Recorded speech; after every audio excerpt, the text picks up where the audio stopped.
Daily stock market update on the 16th of December, 1 hour into US market open. It was supposed to be risk off because the thing that the market was focused on were employment numbers coming out of the US. And that really changes the tone for which way the markets would go in the short term. In the long term, it's completely irrelevant what that jobs data says. As it happens, payroll numbers increased. In other words, there were more jobs created, whereas they decreased in October, the month before. Now, this is where it gets messy, and it's important to understand that thankfully, most of the time with the stock market, you don't need to do anything. And this is one of those classic examples. The stock market is off, i.e. falling.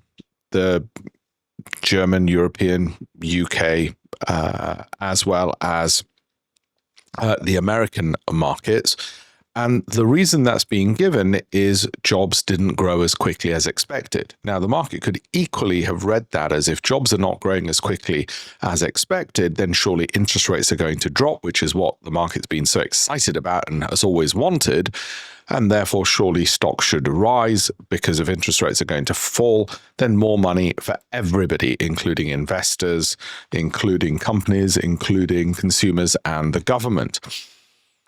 It's a classic example of short-term noise, irrelevant interpretations, which can go either way because actually the evidence could point to two completely different rational conclusions. I think the most honest headline I've seen on this on CNBC is delayed jobs data confuses a market. Yeah, the market's clearly confused. It's doing what it wants, which it clearly wants to take some money off the table and take some profits for the moment. So what else is looking interesting at the moment? Well, oil is falling. That's good. It's around May prices. That's very good news in terms of the cost of the winter for consumers. So consumers should have more money, for businesses, and obviously for government. It's actually the biggest annual decline in 7 years. Now, that should fuel, other than obviously oil companies, it should fuel the rest of the stock market's ease at rising in terms of stock prices. Okay, so it's good in that regard. Defense stocks, are we on? Are we off? This whole Zelensky, Ukraine, Russia thing. Now, European markets today have decided to be off because they think that the American US Congress is going to pass a NATO-like protection of Ukraine as a security guarantee for it giving up NATO membership. So it's getting basically NATO membership without any of the obligations through the back door. Obviously, the Russians are not going to accept that. They're not going to accept an American security guarantee.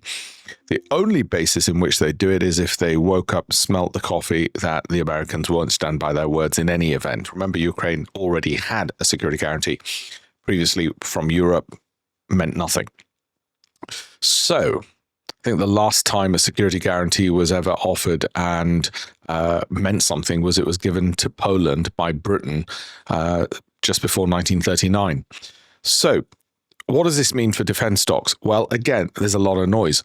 If we go through the noise, we know German defense spending is going to continue higher. Whatever happens with Russia, Ukraine, even if they find peace, it doesn't make a difference to the attacks on or the imminent or expected attacks on European countries. So for the stock market, increased spending, Rolls-Royce, British Aerospace, American companies. Now, what the Americans will say is, we want you buying Lockheed Martin. We want you buying American defense. What the Europeans will say, now we'd rather buy French, etc. Either way, more spending, better for the stock market, could continue being a good year for Europe into 2026 becomes the bottom line. Copper continues going higher. It's becoming almost a meme trade. I've seen it before. When I set up the fund 20 odd years ago, one of the people I'd speak to a lot about this was the son of the chairman of the London Metal Exchange, and they were in the copper business. And the insights he'd give me was, would sometimes sort of say very much tongue-in-cheek, would be that copper can sometimes behave like a precious metal. The prices are ridiculous. And of course, you can imagine the profitability that they had at that time. I'm sure they're rolling around with money. Now they've left the United Kingdom and gone to Dubai to be with their money. But the point is that copper, how do you get exposure to commodities? Most people won't do it. And if they do commodities, they might want to look at an exchange traded fund as part of their portfolio.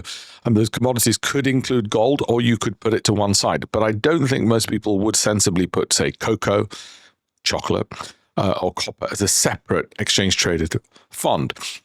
Because you've got to be careful between what is a diversifier in your portfolio and what is actually a momentum-based directional bet. So NVIDIA is not in my portfolio because it's a diversifier or a dampener on my other holdings. It's there because it's directional. And I tend not to have dampeners because portfolios should be personal.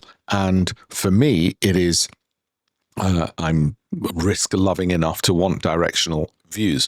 I'm not willing to take a directional view on copper because it tends to go in cycles and I don't want a dampener. So it's fine. And I'm not looking to trade it in the near term either. Therefore, problem solved with all of those things. What are the other things that we need to know at the moment?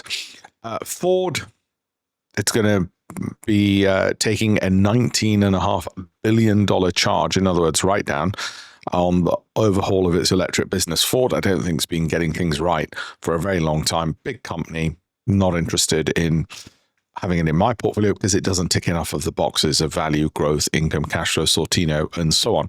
UK unemployment has climbed to the highest in almost 5 years. People aren't working, and wage growth has come off. This would very much support a Bank of England interest rate cut, despite stock market all-time highs. So I think that really puts the nail in the coffin. We will get an interest rate cut in the UK. Now, there's some interesting data on the S&P 500. Basically, since the end of 2022, it's returned 23% per annum on average, 23% per annum. Earnings growth, or growth in profits, is expected or projected to continue into 2026. But here's the number. In the past 35 years, there have only been 2 other instances when the S&P 500 posted double-digit profit growth for 3 straight years. 1993 to 1995, double-digit profit growth for S&P 500 companies, and 2003 to 2005. Each time, the benchmark equities gauge clocked a 13% yearly return, beating its multi-year average of 10 years at that time. The point is, if we do get profit growth of another double digit, i.e. 12%, 13%, which is what's been anticipated for 2026, and say 14% in 2027, so we're looking quite far out, then you would definitely expect this S&P to keep rising.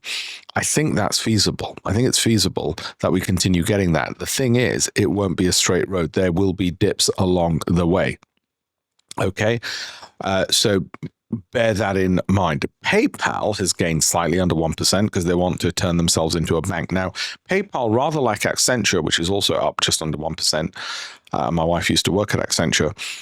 They've been quite disappointing. Massive brand names. Both should be taking a lot of advantage of their brand, the size of the company, their ability to spend AI, particularly in the case of Accenture and strategy consulting. Yet they've just been disappointing for a long period of time, both of them. So you put it to one side. In terms of other news on all of that, the Bank of Japan, I've had a few questions on. I rarely have that. I used to on CNBC when I used to co-host on CNBC, sometimes in the mornings from, I think it was something like 6 till 9 a.m. Occasionally you'd get a question on the Bank of Japan. A rate hike is expected. So that could give us a clue that if the Japanese are raising interest rates, is the rest of the world gradually going to come round? It will at some point, obviously. But I don't think it's imminent for the rest of the world. European Central Bank next Thursday, they've got interest rates. So like I said, a lot of this is just simply noise with nothing for us to do beyond holding on to our portfolio. Now, I want you to do two things. Go to campaignforamillion.com. We've got some new tools there. Have a look at the free tools on pensions. Questions such as how much can I withdraw safely? How much growth will generate the kind of lifestyle I want? Given how much I've got, do other people my age have the same amount of money in their pensions? We've done this for a US audience, a UK audience. I have clients from around the world. All those tools are completely free. We don't even need your email address. Also, for those with a sizable pension, over 150K, we do a free pension portfolio review. So again, go to campaignforamillion.com for that. It's part of my campaign. There's a lot of free tools there to teach 1 million people how to add an extra million to their pensions across their lifetimes. 1 million times 1 million is 1 trillion. Knowledge is one of those things which hopefully if I provide to enough people, it will help them. They'll add an extra 1 trillion to the global economy. Now, here's another thing about spreading that knowledge. If you would save this video, like it, share it, comment on it, preferably all of those things, the more of those things you do, the more likely the algorithms on TikTok and YouTube will send it to other people. Okay? And if it sends it to enough people, I will continue doing these for free, as I've said. So please remember to comment, preferably save. That counts for a lot more than just even commenting. But if you can do both, it's even better. Takes you half a second. It means more people get these and I continue doing these videos. Okay. Thank you very much. And don't forget to visit campaignforamillion.com, please. Thank you.